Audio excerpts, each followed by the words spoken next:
Hello, welcome back to our program. This podcast regarding about the youth unemployment matters and also how to get better job opportunity. Hope that you all follow us, and with me is Dr. Sri. Welcome back, Dr. Sri. Thank you. We would like to ask. Just now we talk about the opportunity to work in Singapore, this and that, blah, blah, blah. And now we want to know how to apply and when to apply, and also what is the age and the maximum age. We talk about youngster, youth unemployment, those who have just lepas SPM.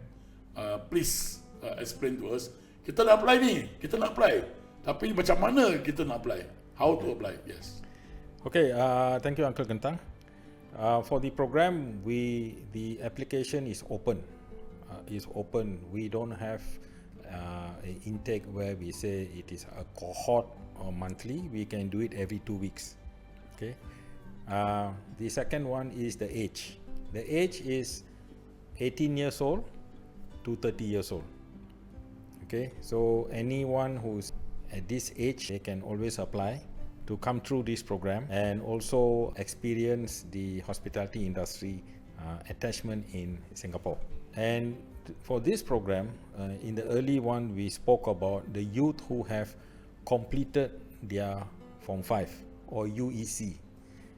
But when we say 18 to 30 years old, we have programs for graduates who have completed any bachelor's degree. You mean now, at the present moment, they can just walk in, or they can just go to your website, they apply through your website, or they just walk into your university to apply? Okay, they go into our website. Our website is www.dhsedu.asia, and they can apply through there.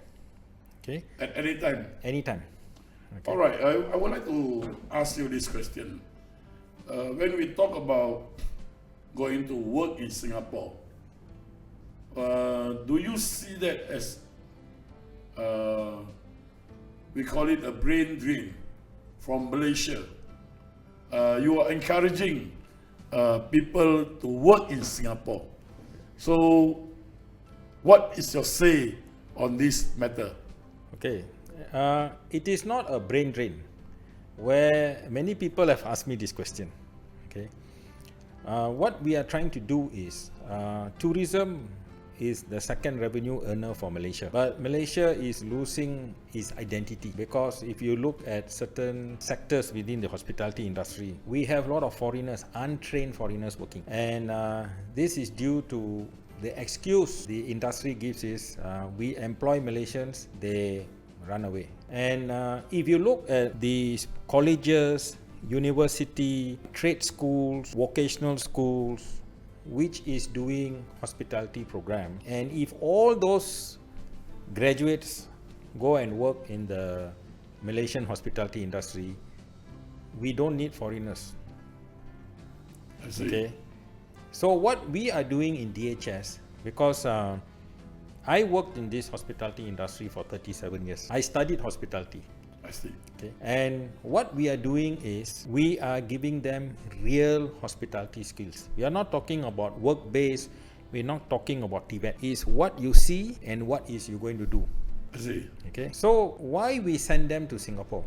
Now we send them to Singapore because Singapore is systematic. The approach is systematic, discipline. Okay. So you are learning from a first world country. So we are not really sending people to work there. We are sending them to be trained there and to come back and upgrade our industry.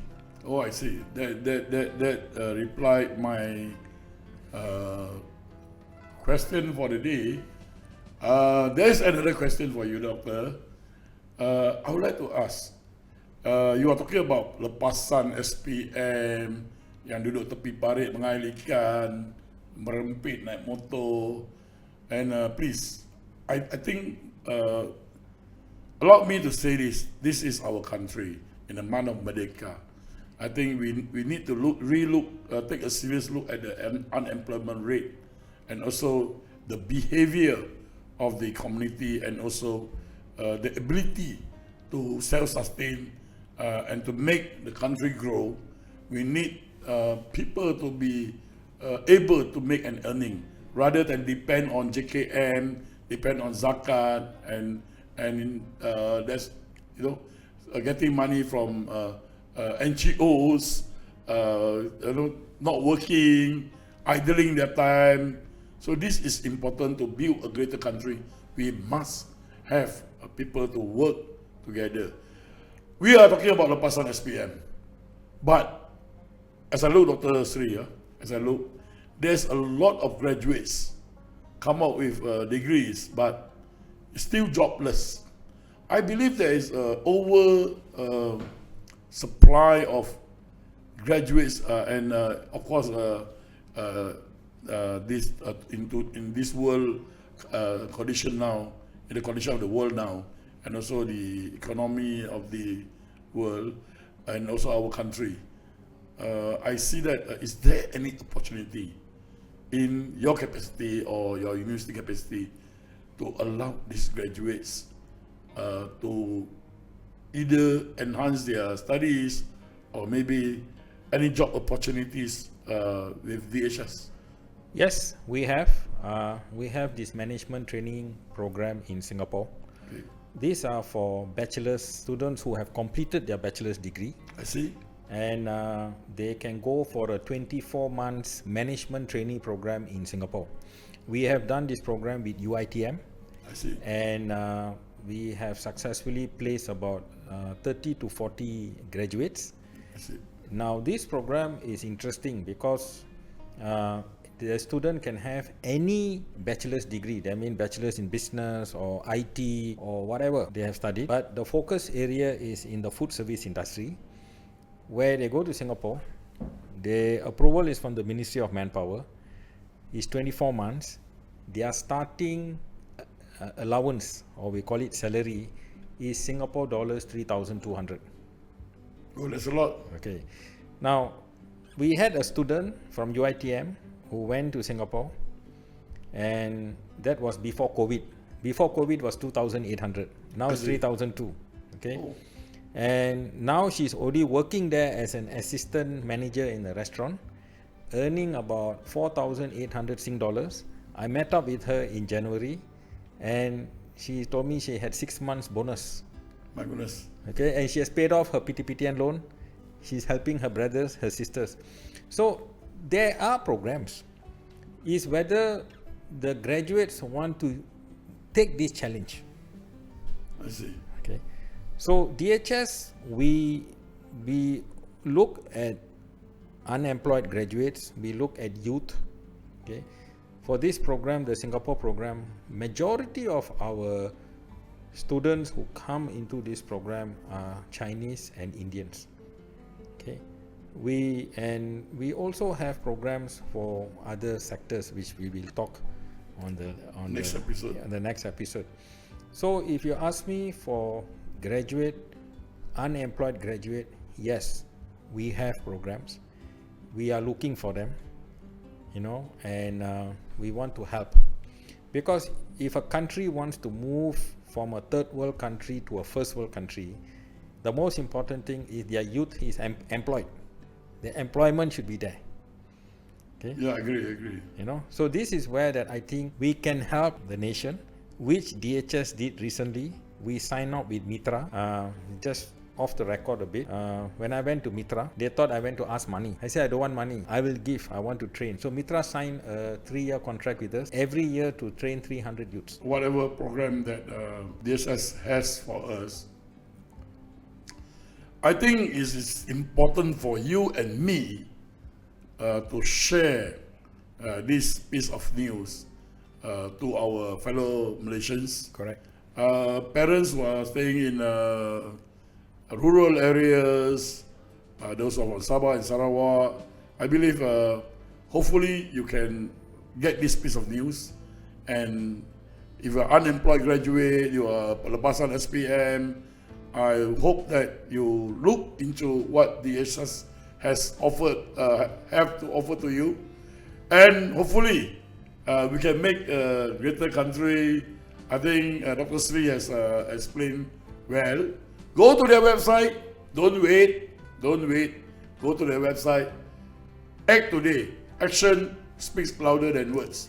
If you are unemployed, you are creating worries for your parents, worries for your children, and worries for the country. Correct. So I think before we go further, we close this episode.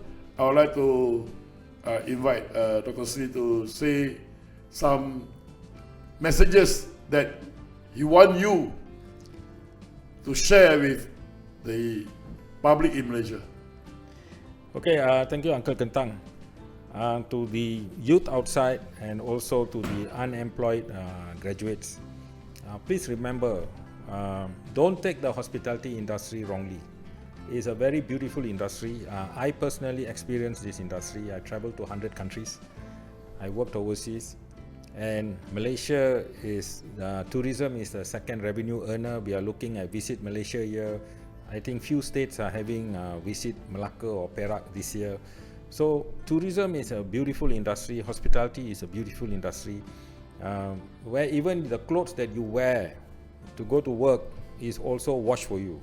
You get free food, medical. You work you meet people. So people shouldn't have the perception that hospitality industry is washing plate, washing toilet. This perception has to go away. You know, even you work as a medical doctor, you have to deal with dead bodies, where nobody mentions that. So look at hospitality industry, because Malaysia is a melting pot. Okay, they have the slogan, Malaysia is truly Asia. Okay, so we Malaysians, we are lucky. We speak basically minimum 3 languages. Some speak more. Okay, and that is a selling point. Okay, and I think if we can bring this together, we can help to build the hospitality industry, not in Malaysia, but we can be an example to the whole of Asia. Yeah, you look at that example for whole of Asia. This is where I want you all to know that let us make our country great. Let us live happily, and Selamat Hari Merdeka. We wait for the second episode. See you again, guys. Don't go anywhere. Jangan merempit-rempit. Kita bekerja di Singapura dan juga di mana-mana bersama dengan DHS untuk membangunkan negara kita. Selamat tinggal dan selamat berjumpa semula. Bye. Bye-bye.